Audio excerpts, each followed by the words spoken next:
Hi guys, pauwi na nga kami at habang naglalakad nga ay nakakita nga kami ng lamesa. Nasa tabi nga ito ng basurahan at kinuha na nga namin. Malayo pa nga dito yung bahay namin at bitbit nga namin ito hanggang pag-uwi. Guys, pahinga muna.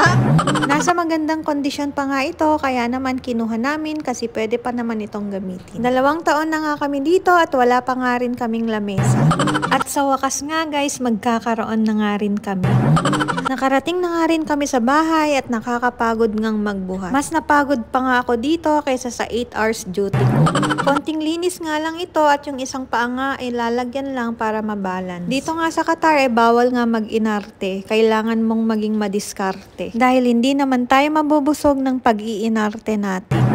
Dahan-dahan nga namin pinasok dahil babasagin nga ito. Nang maibaba na nga namin ito ay nilinis na nga ito ni ate. Pumunta nga rin pala kami sa fish market kanina. Ayan na nga yung table namin at may pa-flower pa nga. Nagsaing na nga rin ako at nagprito nga ng isda si ate. Nag-crave nga ako ng sushi kaya gumawa nga na naman ako. Mabilis gawin nga lang ito at yung mga ingredients nga ay kompleto pa rin naman dito. Nilagyan ko na nga rin ito ng cheese at ng Japanese mayonnaise. Pagtanghali nga ay konti lang yung kinakain ko kaya naman tuwing gabi nga ay gutom na gutom ako.